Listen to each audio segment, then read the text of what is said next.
नमस्कार, आप देख रहे हैं दहाड़, साथ में आपके शिखा ठाकुर। दुनिया में उथल पुथल के बावजूद भारत की अर्थव्यवस्था पर ज्यादा असर पड़ा नहीं। रफ्तार भले ही धीमी पड़ गई हो, मगर हालात अभी बिगड़े नहीं। पिछले साल हिंडनबर्ग ने अडानी ग्रुप को निशाने पर लिया, लेकिन सुप्रीम कोर्ट से क्लीन चिट मिली तो फिर दावे की हवा हो गई और अब सेबी की कोई घसीट करके पिछले रिपोर्ट की जांच को सवालों में लेकर खड़ा कर दिया गया है। दरअसल जनवरी 2023 में जब हिंडनबर्ग ने अडानी ग्रुप पर शेयर मैनिपुलेशन के आरोप लगाए तो निशाने पर सीधे प्रधानमंत्री मोदी आए। विपक्ष ने हल्ला मचाना शुरू किया, संसद से लेकर के सड़क तक संग्राम मच गया, लेकिन जांच में सेबी ने अडानी ग्रुप को क्लीन चिट दे दी। बस यहीं से शुरू होता है हिंडनबर्ग की झल्लाहट का सिलसिला। अब एक और रिपोर्ट जारी की गई है और सीधे सेबी अध्यक्ष माधवी बुच को ही घसीटा गया। हिंडनबर्ग की नई रिपोर्ट ने फिर से देश का सियासी पारा 7वें आसमान पर पहुंचा दिया है। विपक्ष को फिर से मुद्दा मिल गया। अडानी के बाद अब सेबी को भी घेरने का मौका मिल गया और निशाने पर आ गए प्रधानमंत्री मोदी।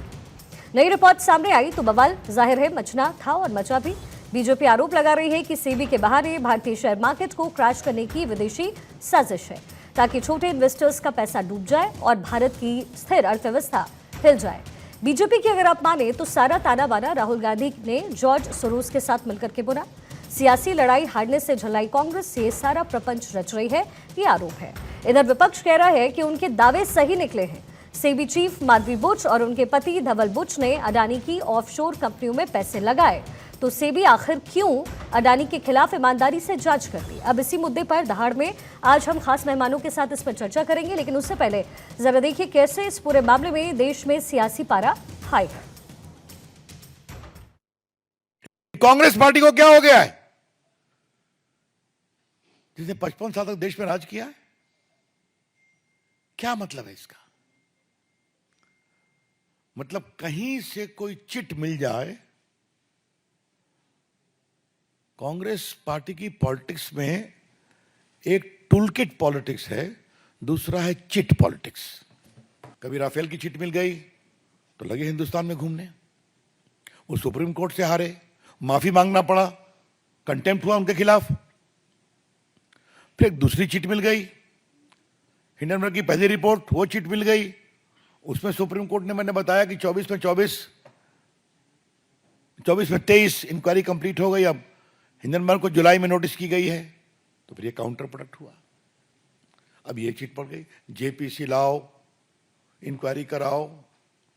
मतलब भारत के पूरे स्टॉक मार्केट को क्रैश कराओ, छोटे इन्वेस्टर्स के पूंजी निवेश को समाप्त कराओ। ये देश को बदनाम करने वाले गैंग हैं राहुल और जयराम रमेश। हिंडनबर्ग हमें बदनाम करता है, हम इसे देश की बदनामी को बर्दाश्त नहीं करेंगे। ये लोग देश के दुश्मन हैं। अब हिंडनबर्ग पर कड़ी से कड़ी कार्रवाई होगी। दूध का दूध, पानी का पानी अपने आप हो गया। भारत सरकार ने कोई विशेष जांच की तरफ ध्यान नहीं दिया था। हिंडनबर्ग ने ही एक और रिपोर्ट निकाली जिसमें सेबी चीफ माधवी बुच और उनके पति धवल बुच के सारे कारनामे सबके सामने आ गए। ऑफशोर कंपनीज में उनकी इन्वेस्टमेंट सबके सामने आ गई। ये वो कंपनीज हैं जिसमें अडानी के भाई विनोद अडानी की भी इन्वेस्टमेंट्स हैं। जब सब कुछ सामने है तो सवाल ये उठता है कि माधवी बुच को जब सेबी का चेयरमैन बनाया था, क्या भारत सरकार को ये जानकारी नहीं थी? अगर नहीं थी तो ये बहुत बड़ी विफलता है। सेबी अध्यक्ष की सारी जांच बेबुनियाद है, निराधार है और अडानी के किसी भी मामले की जांच में दी गई, उसकी कही गई बात और रिपोर्ट का कोई मतलब नहीं है जो सुप्रीम कोर्ट में उन्होंने दाखिल किया है। माननीय सर्वोच्च न्यायालय को इसका संज्ञान लेना चाहिए। ज्वाइंट पार्लियामेंट्री कमेटी के माध्यम से इसकी जांच हो सकती है। सच्चाई छुपाई गई सुप्रीम कोर्ट से, सरकार ने झूठ बोला सुप्रीम कोर्ट में। तो रिएक्शंस आपने सुना। आज की दहाड़ शुरू करने से पहले उन सवालों का रुख कर लेते हैं जिनके इर्द गिर्द चर्चा आज हमारी रहने वाली है। पहला सवाल है कि क्या हिंडनबर्ग रिपोर्ट के पीछे विदेशी ताकतों का हाथ है? दूसरा सवाल, क्या भारतीय अर्थव्यवस्था को अस्थिर करने की ये साजिश रची गई है? तीसरा सवाल है, सेबी को घसीट करके शेयर मार्केट को क्या क्रैश करने की कोशिश है? क्या हिंडनबर्ग की रिपोर्ट के पीछे कोई राजनीतिक मकसद भी है? और पांचवा और आखिरी सवाल, अडानी और सेबी के बहाने क्या सरकार इस समय निशाने पर है? चर्चा के लिए समय है। हमारे साथ गेस्ट का बड़ा पैनल मौजूद है, वह इंट्रोडक्शन आपका करवा देते हैं। विजय शर्मा, प्रवक्ता बीजेपी, दीपक झा, प्रवक्ता कांग्रेस, हमारे साथ स्टूडियो में। तारिक खान साहब, प्रवक्ता सपा के हमारे साथ मौजूद हैं। चित्तरंजन गगन, प्रवक्ता आरजेडी, और राकेश शुक्ला, वरिष्ठ पत्रकार, साथ ही सौरभ दुबे, राजनीतिक विश्लेषक, इस समय हमारे साथ स्टूडियो में मौजूद है। और देखिए, ये जो पूरा मुद्दा है वो पिछले साल भी गरमाया। विजय जी, सबसे पहले आपका रुख करते हैं। आपको ऐसा क्यों लग रहा है कि ये साजिश के तहत किया जा रहा है? और अगर ये आप साजिश मान रहे हैं तो आपको क्या लगता है, कौन ये साजिश रच रहा है? देखिए शिखा जी, पूरे विश्व को पता है कि हिंडनबर्ग क्या है। वो शॉर्ट सेलर कंपनी है, वो खुद मानते हैं, वो उन्होंने कई जगह ऐसा किया है, तो उसके बारे में क्या बात करना। और एक अनाप शनाप एक अमेरिकन कंपनी जिसका यही सारा एम हो, उसको लेके इतने हाय तौबा करना कहां तक ठीक है? ये हमारी न्याय पालिका के ऊपर एक उंगली उठाने जैसा है। आप मुझे बताइए, 24 केस थे, 24 में से 22 केसों में जांच पूरी हो चुकी, क्लीन चिट मिल चुकी। एक केस में अभी मार्च 2024 में जांच हो चुकी, एक केस बचा। और तो और सुप्रीम कोर्ट ने एक कदम आगे बढ़ के बोला कि भाई इनके खिलाफ क्या आप एक्शन ले रहे हो, हिंडनबर्ग के खिलाफ, तो इनको कारण बताओ। नोटिस जारी किया, सौकौज नोटिस जारी किया, इनका कोई जवाब नहीं आया हिंडनबर्ग का। तो राहुल गांधी जी वीडियो जारी करके क्या करना चाहते हैं? देश की जो अर्थव्यवस्था उसको तहस नहस करना चाहते हैं। जो 90 के दौर से पहले नेहरू वाली जो अर्थव्यवस्था थी उसको लाना चाहते हैं। क्या करना चाहती है? जो भी काम होता है, चलो मोदी विरोध कीजिए आप, बीजेपी विरोध कीजिए आप, देश विरोधी बातों में क्यों शामिल हो जाते हैं आप सुप्रीम कोर्ट को नहीं मानते हो क्या? आप मुझे बताइए, जब दूध का दूध पानी का पानी हो गया, सुप्रीम कोर्ट की निगरानी में सेबी ने जांच कर ली, तो फिर क्या है? ये तो ऐसे समझो जैसे खिस्सानी बिल्ली खंबा नोचे। हिंडनबर्ग अब ये कर रहा है। आपने देखा होगा पिछली बार उन्होंने यही काम किया था और करीब 341 करोड़ रुपए कमाए थे। उन्होंने शेयर खरीदे थे अडानी ग्रुप के, और फिर उससे 350 करोड़ के आसपास पैसा कमाया।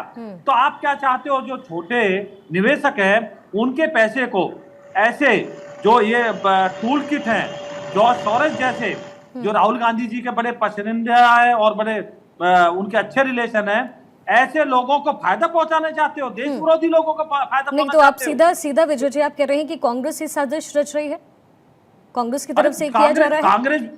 कांग्रेस के आप वक्तव्य देख लीजिए, मैं क्या बोलूंगा, आप भी बोलेंगे, आप इनके देखेंगे।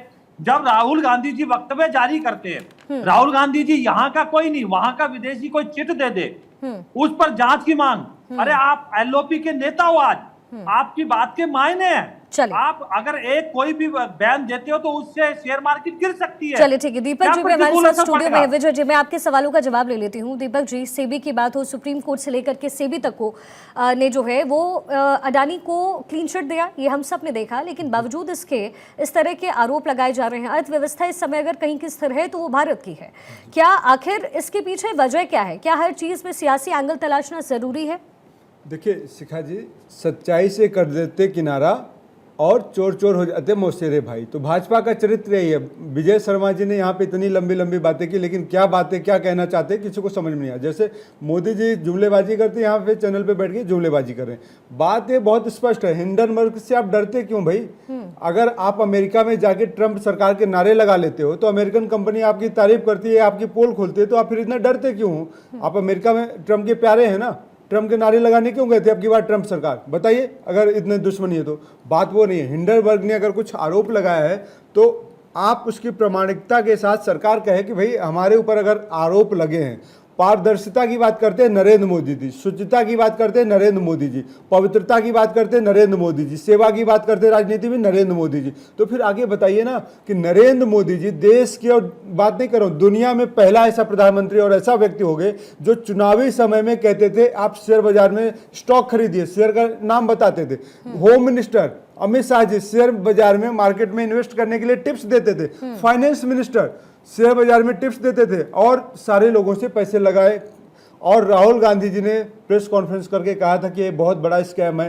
30 लाख करोड़ उसी अगले दिन जिस दिन 4 जून को रिजल्ट आते हैं 5 जून को 30 लाख करोड़ रुपए डूब जाते हैं। क्या मामा के घर से लेके आए थे विजय शर्मा जी या मोदी जी या अमित शाह जी? कहां से लेके आए थे? किसके पैसे थे? इसी इन्वेस्टर के थे। तो कांग्रेस पार्टी और राहुल गांधी जी की चिंता ये है कि उन छोटे इन्वेस्टर, अडानी तो एक मोहरा है, अगर माधवी जी का चरित्र इतना ही वो है राजनीतिक और इसमें कोई भाजपा का वो नहीं है मंशा, तो बात बताइए ना फिर कि इनके जो हस्बैंड है श्रीमान धवल जी, उनको क्यों इस तरीके से ब्लैक स्टोन एक कंपनी है जो कि रियल स्टेट इन्वेस्टर ट्रस्ट एक बनाई जाती है, उसके एडवाइजरी कमेटी के सदस्य बनाए जाते हैं, क्यों बनाया जाता है?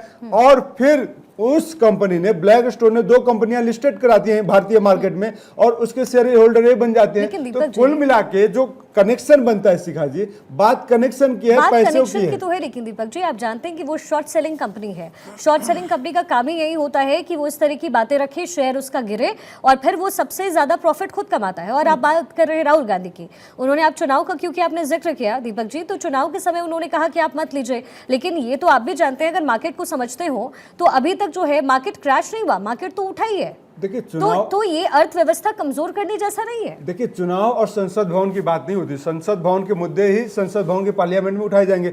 जब कोयला स्कैम हुआ था, दूरसंचार घोटाले की बात आई थी, वो कब हुआ था? पार्लियामेंट जब चल रहे थे। बोफोर्स घोटाले को याद कीजिए, आपने कब कराए थे? उस समय संसद भवन चल रहे थे। तो भाजपा ही थी उस समय, लालकृष्ण आडवाणी से लेके अटल बिहारी वाजपेयी, पूरा ये दौर देखा है देश ने। तो किस तरीके से संसद भवन को इन्होंने रोका था और जेपीसी की कमेटी बैठी और जांच हुई, क्या निकला? कुछ नहीं निकला। तो भाई आप इतना डरते क्यों हैं? भारत के लोकतंत्र के अंदर, संविधान के अंदर, संसद भवन में अगर आप आवाज नहीं उठाई जाएगी तो क्या सड़क पर उठाई जाएगी? और आपने कहा कि एलओपी बना राहुल गांधी जी, अरे एलओपी आपके रहमो करम पे नहीं बने हैं, जनता ने बनाया है, जनता ने चुना है उनको, जनता ने वोट दिया। तो जनता के मुद्दों के लिए हम बात करेंगे, इसमें आप घबराहटते क्यों? नहीं घबराने की, अच्छा चलिए, हाँ ठीक है तारिक जी, अब जरा आप अपना रिएक्शन दीजिए, क्योंकि हमने देखा महुआ मोइत्रा का भी केस जिस तरीके से सामने आया, विपक्ष आखिर अडानी को विजय जी, आई कम बैक टू, मैं आती हूँ आपके पास, एक बार मैं सबके रिएक्शंस ले लेती हूँ। तारिक खान जी, सिर्फ अडानी के मुद्दे को लेकर के ये बरगलाने जैसी बात क्यों हो रही है? अगर अभी दीपक जी ने भी कहा हिंडनबर्ग की रिपोर्ट की बात है, उस पर जांच हुई, क्लीन चिट मिल गया, बातें साफ हो गई, स्पष्ट हो गई, राजनीति बहुत हुई, लेकिन हमने वो समय देखा जब मार्केट क्रैश हुआ। आज की स्थिति, अर्थव्यवस्था जो जहां भी रहे, लेकिन सबसे बड़ी बात है कि मार्केट पे कोई असर नहीं पड़ा, इनफैक्ट वो बढ़ा ही है। तो सिर्फ अडानी का मुद्दा, क्या आपको लगता है कि सरकार को डिगाने में ये एक अकेला मुद्दा है जो आप सर्वोपरि रखेंगे? आवाज आ रही है? मामला अडानी से ऊपर जा चुका है मैम। ये मैंने आपके जो गेस्ट कोऑर्डिनेटर हैं उनको ये सेंड कर दिया है, जो मैं दिखा रहा हूं वो आप उनसे ले सकती हैं।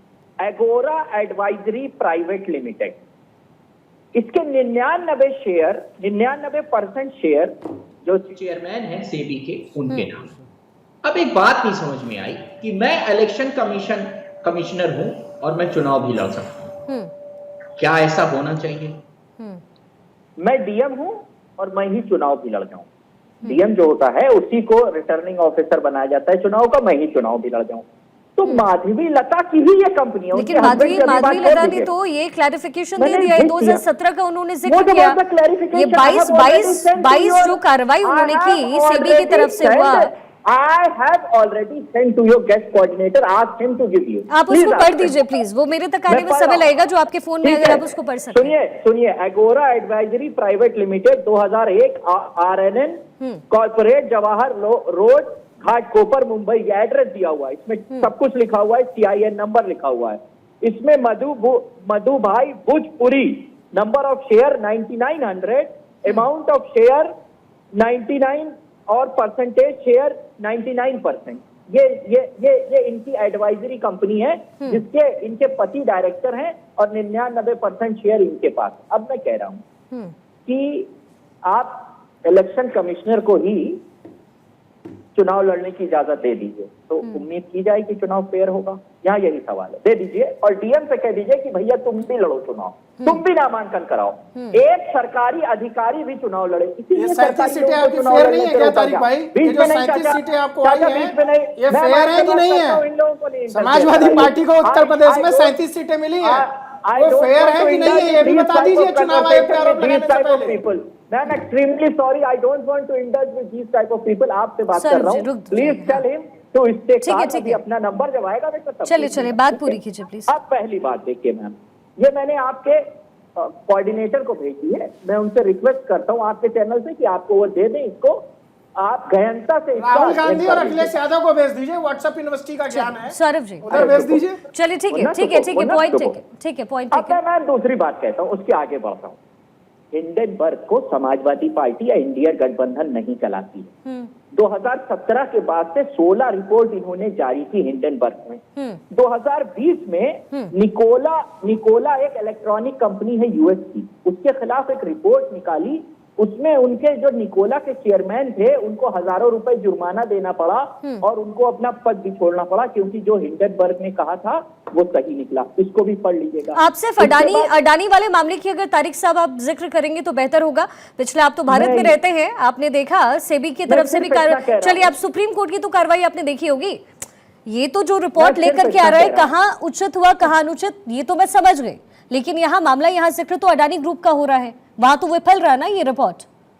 नहीं, अब जो रिपोर्ट आई है उसमें तो उन्होंने सेबी चेयरमैन पे आरोप लगाया है, अडानी को तो छोड़ दीजिए, उसका क्या करेंगे आप? उनके कह देने से ये मान लिया जाएगा कि ऐसा नहीं है, तो इतने लोग जेल में क्यों हैं फिर? अच्छा, तो हिंडनबर्ग के कहने से मान लिया जाएगा? चलिए ठीक है, बाहर की एजेंसी, बाहर की कंपनी का मान लेंगे आप, और भारत के हिंदुस्तान की चलिए तारिक साहब प्रबुद्ध है मैम। अच्छा चलिए ठीक है, मैं सौरभ जी बोलिए। मैम आप काबिल है, मुझे लग रहा है नहीं मैं काबिल हूँ, मैं उसी काबिलियत को निकाल रही हूँ। ठीक है तारिक जी, मैंने समय आपसे लिया। सौरभ जी अभी नंबर आएगा।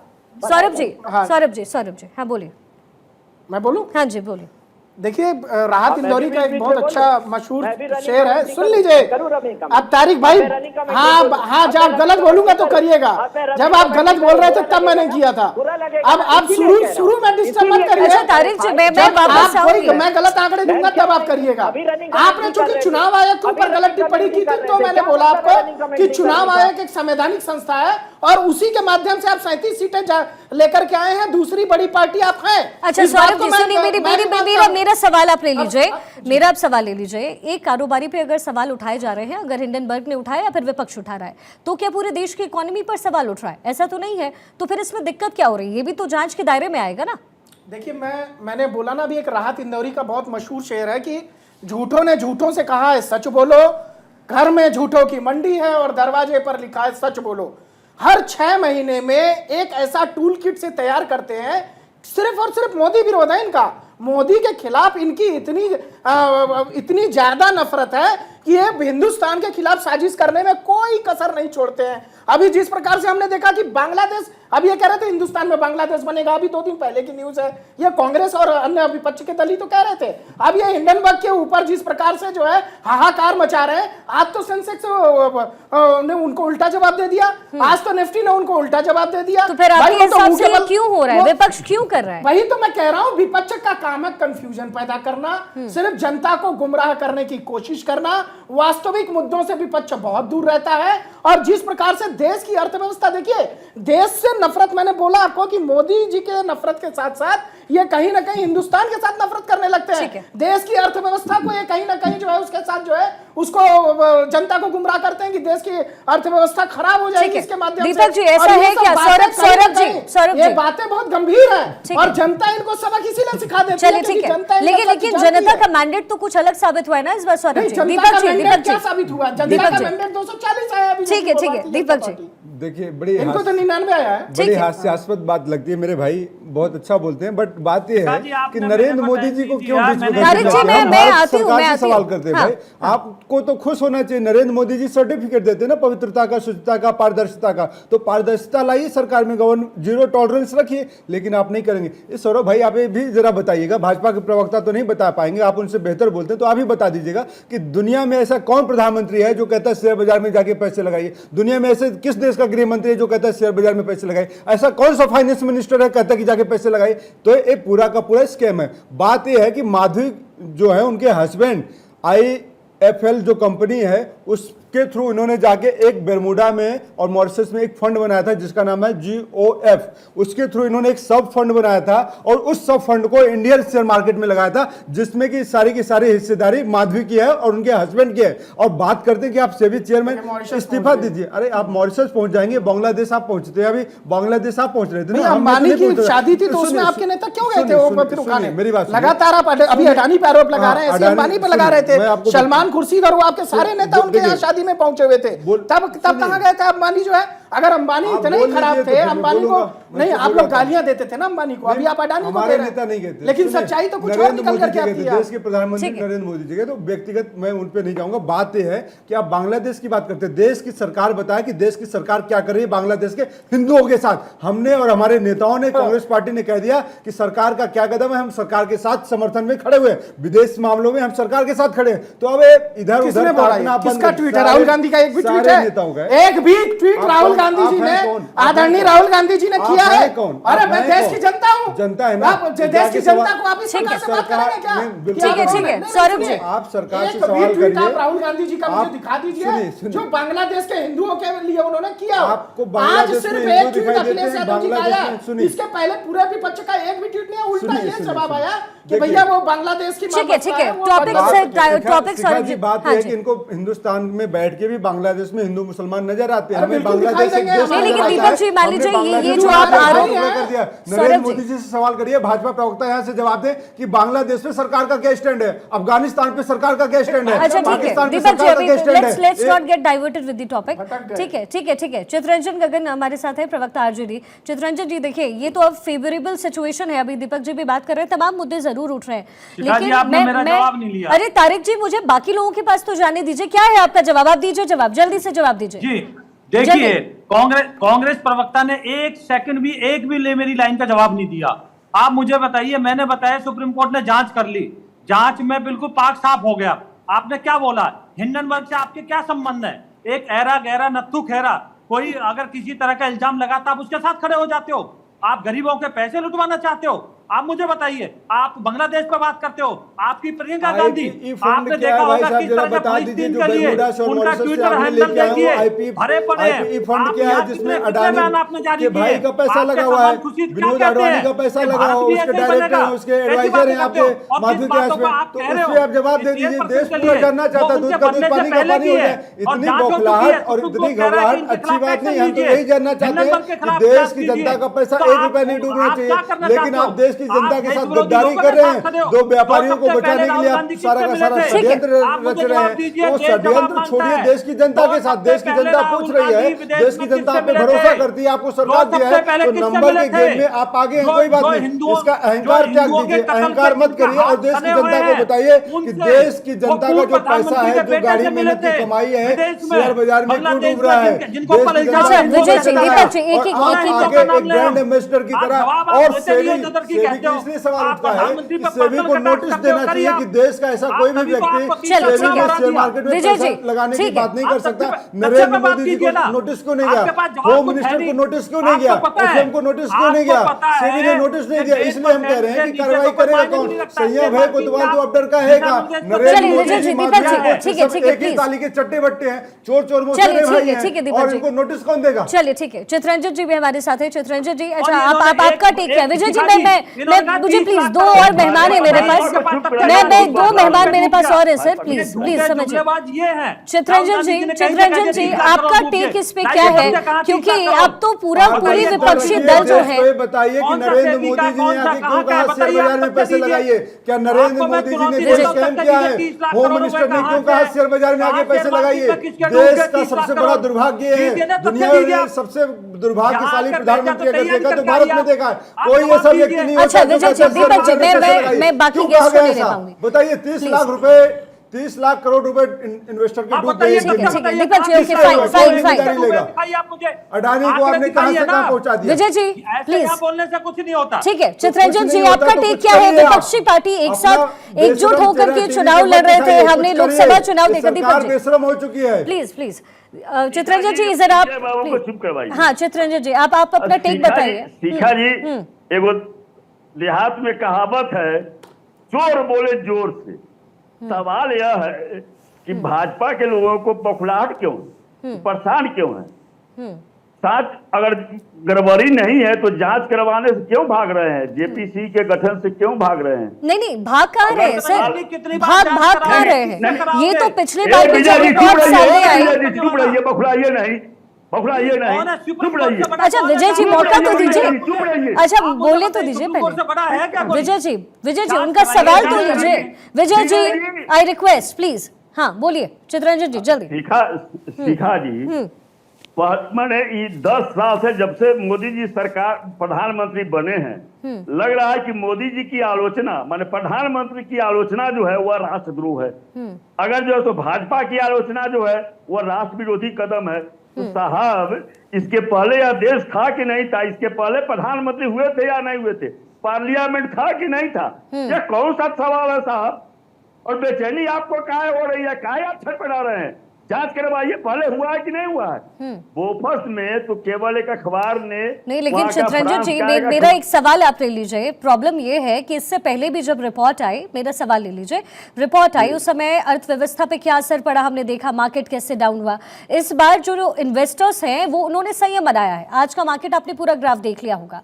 तो ऐसे समय में जब युद्ध की स्थिति बनी हुई है, भारत एकमात्र ऐसा देश है जिसकी इकोनॉमी इस समय ग्रोइंग स्टेट पर है, अमेरिका की नहीं है, चाइना का हम देख रहे हैं किस तरीके से गिर रहा है। ऐसे समय पे ही ऐसे रिपोर्ट आना, आपको नहीं लगता कि ये साजिश है और इसमें साथ विपक्षी पार्टी आप लोग मिलकर दे रहे हैं? नहीं शिखा जी जिसको कह रहे हैं कि हाँ साहब न्यायालय की अब मानना है, न्यायालय ने तो जो है सो सेबी के रिपोर्ट पर भरोसा किया और सेबी ने धोखा देने का काम किया कोर्ट को, उच्चतम न्यायालय को सही जानकारी दी नहीं। वह कहा बताया कि हाँ साहब इसमें जो है सो उसका भी इन्वेस्टमेंट है, इसमें वो भी लाभार्थी है, उसको वह भी इस साजिश में शामिल है, या तो बताया नहीं। तो अब जब हिंडनबर्ग ने यह ओपन कर दिया है कि हाँ साहब जो सेबी खुद इसमें इन्वॉल्व है, तो अब फिर जो है तो वह सवाल नहीं है। अब सवाल यह है कि यह कह रहे हैं कि अर्थव्यवस्था का, यह बताइए कि जब छोटे निवेशकों का पैसा जब इनके हेरा फेरी से जब डाउन हो जाएगा, उनका पैसा लूट जाएगा, इसका जिम्मेवार कौन होगा? इसीलिए तो अगर जो है इनकी छटपटाहट और बेचैनी जो है, अगर पहले ऐसा नहीं हुआ हो, पहले हुआ है, पहले भी हुआ है, इसकी जांच हुई है। आरोप लगाए थे आप लोगों ने कि 400 दिखा रहा है, 350 दिखा रहा है, 300 शेयर मार्केट जो है वो जो नहीं शेयर अरे आप कहते हैं कि जब पैसा डूब जाएगा तो छोटे निवेशकों आप जो कह रहे हो अभी तक सच नहीं हुआ, बिल्कुल ये सच नहीं हुआ है। राकेश, अच्छा ठीक है चित्ररंजन जी, मुझे ब्रेक के लिए रुकना पड़ेगा प्लीज। राकेश शुक्ला जी आप अपना रिएक्शन दीजिए, क्योंकि अडानी पे इतना फोकस विपक्ष का क्यों है? हमने अभी जो बातें निकल कर आई है चित्ररंजन जी, राकेश ठीक है वरिष्ठ पत्रकार है, उनसे इस पे कॉमेंट ले लेते हैं। अडानी के नाम पर पूरी की पूरी चुनाव लड़ी गई, हमने देखा पहले भी क्या हुआ, अर्थव्यवस्था में जो गिरावट भी हमने देखी, माफ कीजिएगा शेयर मार्केट में। आखिर विपक्षी पार्टी को किसी एंटरप्रेन्योर की जरूरत क्यों पड़ जाती है मोदी को घेरने के लिए? और भी चुनावी मुद्दे हो सकते हैं राकेश जी?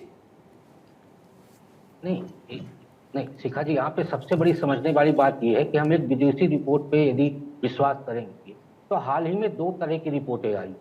यदि हिंडनबर्ग की रिपोर्ट आई है और जिसमें उसने सेबी पे अटैक किया है, तो ब्लिट्ज के संपादक है सलाउद्दीन शोएब चौधरी, और उन्होंने राहुल गांधी की बंगाल के तख्ता पलट के राहुल गांधी की भूमिका पे सवाल खड़ा किया है। मेरा ये मानना है कि भारत में राजनीति करने वाले दलों को कम से कम विदेशी रिपोर्टों पर निर्भर नहीं होना चाहिए और उनकी रिपोर्टों को लेकर आगे और खासकर हिंडनबर्ग जैसे लोगों की रिपोर्ट पे, इसलिए यह बताइए कि बोफर्स का मामला उठा था, 2023 में जब ये रिपोर्ट उठाया था तो उस रिपोर्ट को संसद में ले जाया गया था, हंगामा हुआ, सुप्रीम कोर्ट में पहुंचा। लेकिन इस रिपोर्ट का टाइमिंग देखिए, टाइमिंग इंपॉर्टेंट है। टाइम इसलिए कि जून में सेबी की तरफ से नोटिस दिया गया, तो जून के बाद उन्होंने रिपोर्ट नहीं दिया, अगस्त में दिया, और अगस्त में तब दिया जब बांग्लादेश जल रहा है। और वो बांग्लादेश के जलने के पीछे 2 देशों की भूमिका आ रही, चाइना और अमेरिका की। और हिंडनबर्ग जो है वो चाइना और अमेरिका की जो कंपनियां हैं, अल्ना चेंग और आपके मार्क किंगडन, इन दोनों का जॉइंट वेंचर है। तो सबसे इंपॉर्टेंट ये है कि भारत में राजनीति करने वालों को कम से कम इतना तो सोचना चाहिए कि हमारी अर्थव्यवस्था पे चोट करने का प्रयास कौन कर रहा है? चलिए, तो हिंडनबर्ग मामला जो इस समय तूल पकड़ता हुआ नजर आ रहा है और पिछले साल भी यही मामला तूल पकड़ता हुआ नजर आया, जिसकी गूंज संसद के अंदर भी सुनाई दी। दीपक जी, अब मुझे इस बात का आप जवाब दीजिए, आखिर इसे साजिश क्यों ना कहा जाए या फिर इन्वॉल्वमेंट क्यों ना कहा जाए, जब आप जानते हैं कि पहली वाली रिपोर्ट जब सामने आई तो सुप्रीम कोर्ट की तरफ से भी वक्तव्य हम सब ने देखा, और इस समय जब अर्थव्यवस्था की रफ्तार इस तरीके से देश में चल रही है, अभी अभी मैंने हेडलाइंस भी पढ़ा, आपने देखा होगा, आरबीआई ने जो सोचा उससे भी नीचे हमारी महंगाई दर है। ऐसे में सरकार तो काम कर रही है, तो सिर्फ अडानी के मुद्दे को लेकर के क्या आगे आने वाले दिनों में जो चुनाव होने हैं, विधानसभा चुनाव, वो भी आप जीतना चाहते हैं? क्या वही वजह है, या ऐसा नहीं लगता कि देश विरोधी जो चीजें हैं या जो ताकतें विदेश से काम कर रही है, आपको भी उसका विरोध करना चाहिए? देखिए शिखा जी, इसमें देश विरोध कैसे आ जाता है भाजपा का, मुझे समझ में नहीं आता है। भाजपा का विरोध करना, भाजपा से सवाल करना, नरेंद्र मोदी जी से सवाल करना, देश विरोध कहाँ से आ जाता है मुझे समझ में नहीं आता। अगर आपके पास से कोई आइडिया हो तो समझा दीजिए। मेरे पास आइडिया है, क्योंकि सदन में जब भी संसद बैठती है तो आप अडानी का नाम लेते हैं, आप अंबानी का नाम लेते हैं, आपके पास क्या कोई रिपोर्ट है जो ये प्रूव करता है? अडानी ने क्या कहा था, मैं हिंडनबर्ग को अमेरिका की कोर्ट में ले जाऊंगा, वहां केस करूंगा। उस टाइम कहा था, कितने टाइम हो गए, 1 साल हो गया, अभी तक क्यों नहीं गए? अभी भी मौका है, जाके हिंडनबर्ग के खिलाफ आप केस करिए। उन्हें नोटिस तो दिया, उन्होंने जवाब कहाँ दिया? उल्टा एक रिपोर्ट और थमा दिया। नोटिस की बात नहीं, अमेरिका की कोर्ट में जाइए, लेकिन हिंडनबर्ग के खिलाफ जो भारत के इतने बड़े बिजनेसमैन है, टाइकून है, वो नहीं गए। नरेंद्र मोदी जी नहीं गए। नरेंद्र मोदी जी वहां पे अरे नहीं गए ना भाई, आप पता करके बता दीजिए। मैं तो कह रहा हूँ नहीं गए, मुझे पता है, उनकी कंपनी जो है उनके ऊपर लीगल चल रहा मामला जो है। सुन लीजिए, सवाल का जवाब देने दीजिए। बात यह है कि देखिए, भाजपा के प्रवक्ता आज यहाँ पे सरकार को नहीं बचा रहे, भाजपा के प्रवक्ता आज यहाँ पे अडानी की पैरोकारी कर रहे हैं, भाजपा के प्रवक्ता आज यहाँ पे उस बिजनेस घराने को बचाने की कोशिश कर रहे हैं। भाजपा के प्रवक्ता आज उस जनता को महंगाई से मारते हुए देखना चाहते हैं कि आम आदमी मरे तो मरे, लेकिन इनका वो दोस्त बचना चाहिए। एक बात बताइए, हिंडनबर्ग का ये रिपोर्ट है, उसमें सरकार की तरफ से प्रतिक्रिया क्या होगी? आप तो एंटरप्रेन्योर पे आप आरोप लगा रहे हैं, और मार्केट क्रैश होगा तो आम जनता जाएगी। सरकार की प्रतिक्रिया होनी चाहिए, विपक्ष का सम्मान करना चाहिए। सरकार ये कहे कि हम जेपीसी के गठन करते हैं और विपक्ष का सम्मान करते हैं। अगर विपक्ष ने मुद्दा उठाया, विपक्ष भी इस देश की जनता ने चुना है और सरकार को भी इस देश की जनता ने चुना, और जनता का सम्मान सरकार को भी करना चाहिए, विपक्ष को भी करना चाहिए, बजाय इसके कि बांग्लादेश और पाकिस्तान की बात करें। सौरभ जी, क्विकली विदेशी जो कंपनियां होती है ना, विदेशी जो एजेंसियां होती हैं, उनका बहुत क्लियर कट जो है एक मकसद के साथ वो हिंदुस्तान पर आक्रमण करती हैं, भारत पर जो है वो चाहती हैं कि यहाँ के जो बड़े व्यापारी हैं, जो जिनके माध्यम से जो है देश की अर्थव्यवस्था इतनी सुदृढ़ है आज की डेट में जो है, तो अगर उन पर आप हमले कर रहे हैं, अगर उनका काम नहीं बिगाड़ सकते तो उनका नाम खराब कर दो। यही सिर्फ साजिश चल रही है और कोई काम नहीं है। आप उनका कोई काम विदेशी कंपनियां नहीं बिगाड़ पा रही हैं तो उनका नाम खराब करने की कोशिश करें, इसमें हंसने की जरूरत नहीं है आपको।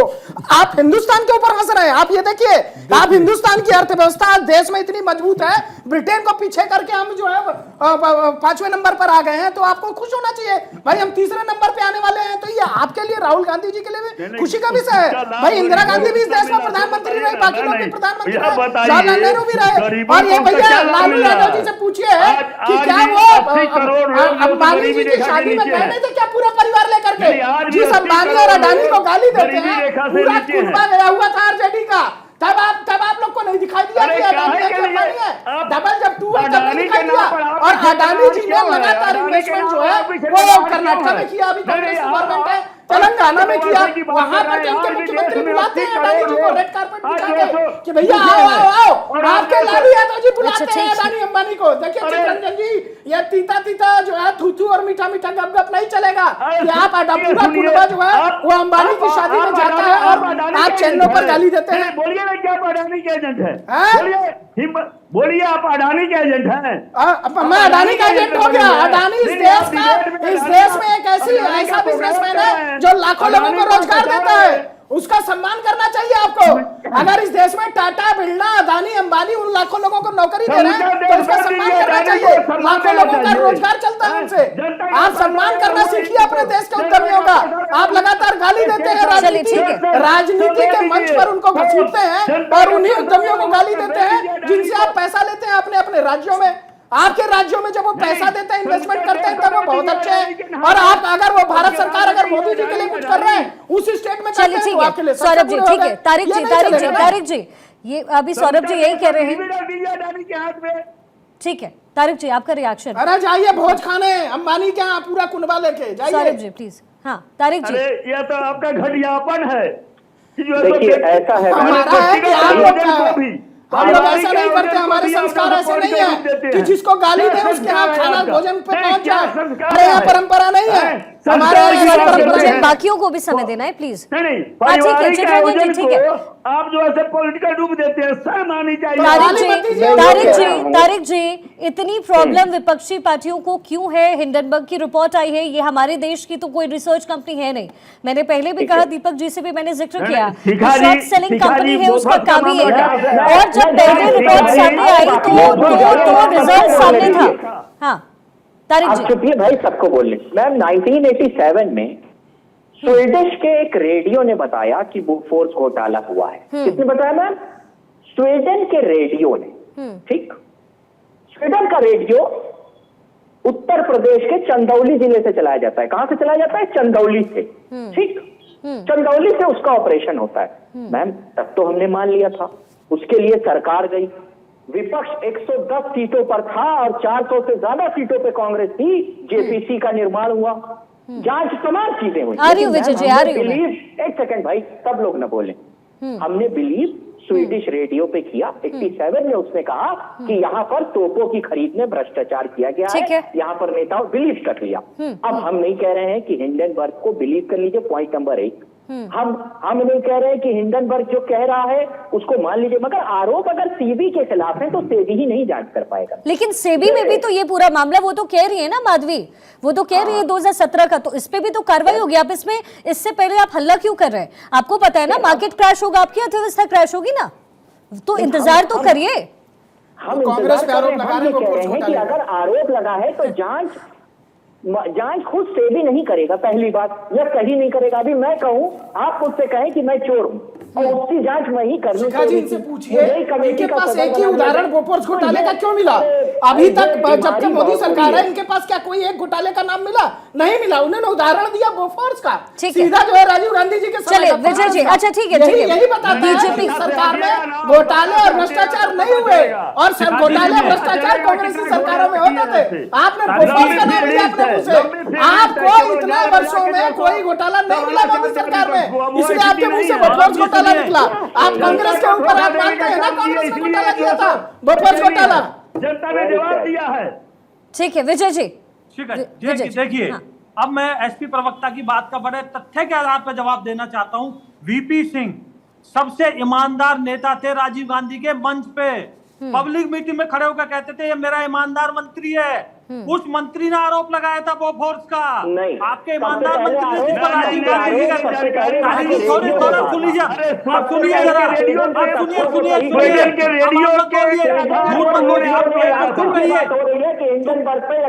आप आप सुनेंगे नहीं, ये देखिए सच्ची बात है, सुन नहीं सकते हैं।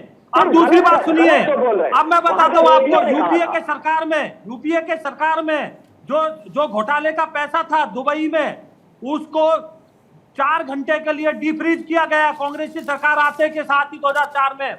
और वो पैसा क्वातो चोरी ने, जो राहुल गांधी जी का रिश्तेदार लगता है, उसने निकाल लिया। वो चोरी का पैसा वहां जमा था। भाई साहब मानिए, तो आप, अब दूसरा मैं बताता हूं आपको, अब सुनिए जरा। आप कहते हो ना चेयरपर्सन के ऊपर आरोप लगाते हो, ट्रंप के ऊपर आरोप लगे थे कि भाई आपने टैक्स चोरी किया है। उन्होंने जवाब दिया भाई एक नियम था, क्या आप ये टैक्स बचा सकते हो? नियम के तहत मैंने टैक्स बचाए। एक बैंकर पूरी जिंदगी भर बैंक में रहते हुए लोगों के पैसे लगवाता है, उस रिटायरमेंट होने के बाद में उसकी काबिलियत के आधार पे अगर उसको कहीं पोस्टिंग मिलती है तो इसमें हर्ज क्या है? वो पोस्टिंग से पहले, बनने से पहले उन्होंने कहीं जो भी अपना व्यापार किया हो, किसी ने भी किया हो, तो आपको हर्ज क्या है इसमें? ठीक है, आपके सवाल का जवाब दीपक जी से ले लेती हूँ मैं जवाब। विजय शर्मा जी बेहुदा यहाँ पे घटिया आरोप लगा रहे हैं, इनको माफी मांगना चाहिए। राहुल गांधी का कौन रिश्तेदार क्या है? मैं बोलूं कि नरेंद्र मोदी जी का ट्रंप रिश्तेदार है, ये जाते हैं नरेंद्र मोदी जी वहाँ प्रचार करने, तो भाजपा के प्रवक्ता को इस तरह घटिया शोभा नहीं देता। दूसरी बात मैं कहूंगा, हिंदुस्तान द हिंदू ने और इंडियन एक्सप्रेस ने आरोप लगाए थे, जिसकी वजह से जेपीसी, सुनिए अब सुन लीजिए, मैं बीच में नहीं बोलता आपके, सुनिए अब चुपचाप से। बात यह है कि जब इंडियन एक्सप्रेस ने और द हिंदू ने आरोप लगाए थे, जेपीसी की हमने गठन किया था और जेपी ने जांच किया बोफोर्स, तो पे क्या निकला? कुछ नहीं निकला। वही बोफोर्स ने कारगिल का युद्ध जीतने में मदद किया। तो नरेंद्र मोदी जी बोफोर्स और उसकी बातें करते हैं, लेकिन जेपीसी से इतना डरते हैं कि सीधी सी बात है। नहीं, मैं तो कह रहा हूँ ना, अच्छी बात है, नहीं अच्छी बात है, घोटाला उन्होंने नहीं कहा, उन्होंने कहा कि आरोप लगाए गए और उस पर हमने जेपीसी बनाई और आप इतने डरते क्यों? आपके ऊपर तो इतने केसेस आ गए, इतने घोटाले आ चुके हैं। घोटाला बताइए मोदी सरकार का, एक घोटाला बता दीजिए। जितने घोटालेबाज हैं सब मोदी जी के साथ हैं, सब मोदी जी के। एक नाम बता दीजिए दीपक भाई, बने हुए हैं। कोई एक घोटाले का नाम बताइए। मोदी जी ने क्या कहा था? अजीत पवार 70,000 घोटाले का आरोपी है, मोदी जी की पार्टी में है। मोदी वो भी आपकी यूपीए सरकार में हुआ था, अगर हुआ था मेरी मोदी पार्टी में था, सरकार लेकिन आ गए ना। पिछले 10 वर्षों में कोई एक घोटाले का नाम बताइए जिसमें घोटाला उधर हुआ। भटकाइए मत। बात मैं पूछ रहा हूं आपसे, आप घोटाले का आरोप अडानी लगा रहे अगर हैं। कर्नाटक में जाते हैं, अडानी अगर हिमाचल में जाते हैं, अडानी अगर अन्य राज्यों में जाते हैं, बिजनेस करना उनका अधिकार है, बिजनेसमैन है और कोई भी सरकार उनको रोक नहीं सकती। लेकिन दूसरी बात मैं कर रहा हूँ, लेकिन अडानी के गलत कामों को जो संरक्षण दिया जा रहा है वो नरेंद्र मोदी जी के द्वारा दिया जा रहा है। अडानी के गलत कामों को जो संरक्षण दिया जा रहा है वो सेबी के द्वारा दिया जा रहा है। बेल पे तड़ी पार को पता नहीं, बेल की बात मत करिए। हाँ तारिक जी, बोलिए बोलिए बोलिए, ठीक है। राहुल गांधी, सोनिया गांधी दोनों अरे तो उनके ऊपर आरोप लगा हुआ है भैया। आधे नेता आपके जेल में है, आधे आपके बेल में है, भ्रष्टाचार के आरोप में। मैं आपको बता रहा हूँ, अभी ईडी फिर आएगी हमारे पास, भेजिए ईडी को। मैं तो कहता हूँ ईडी भी बुलाएंगे तो आएगी, जब बुला रहे हैं। आपका काम ही है कि अपने विरोधियों को डराइए, लोकतंत्र नहीं है। विजय शर्मा जी आपके प्रवक्ता यहाँ पे बैठे हुए हैं, आप मत बोलिए, आप चिंता मत करिए। आपने यहाँ पे छोटा भाई बैठा हुआ है, मैं तो भाजपा की बात तो वही करेंगे, आपको बोलने नहीं देगा, कोई बात नहीं। भाजपा की बात बोलने के लिए यहाँ पे बैठे हुए हैं, कोई बात नहीं। बात है, आप जवाब दीजिए विजय शर्मा जी। नरेंद्र मोदी जी एडवर्टाइजमेंट क्यों करते हैं शेयर मार्केट में? बस एक बात का जवाब दे दीजिए, नहीं दे पा रहे हैं। बोलिए कि नरेंद्र मोदी जी शेयर ब्रोकर है, देश के प्रधानमंत्री नहीं है। समय नहीं, जल्दी सर, जल्दी। अभी बात हुई एम्प्लॉयमेंट देने की। टाटा का एम्प्लॉयमेंट 7 लाख से ज्यादा है और अडानी का नंबर ऑफ एम्प्लॉयमेंट 40,000 है। ये फर्क है टाटा। लेकिन सबसे बड़ी बात, पूरे देश को बता ठीक है, दीजिए, टॉप 10 में अडानी टैक्स नहीं देते हैं। और दूसरी बात, सरकार नौकरी नहीं दे पा रही है तो क्या सरकार कहेगी जो प्राइवेट कॉर्पोरेट है नौकरी? लेकिन इसका अडानी से क्या रिलेशन है? समय की कमी है। बहुत बहुत शुक्रिया आप सभी का हमारे साथ कनेक्ट होने के लिए। देखिए हिंडनबर्ग, माफ कीजिएगा, अब समय की तेलंगाना के मुख्यमंत्री को, आपके यहाँ जितने मुख्यमंत्री हैं उनको मोहब्बत है अडानी से। सौरभ जी, समय नहीं है मेरे पास।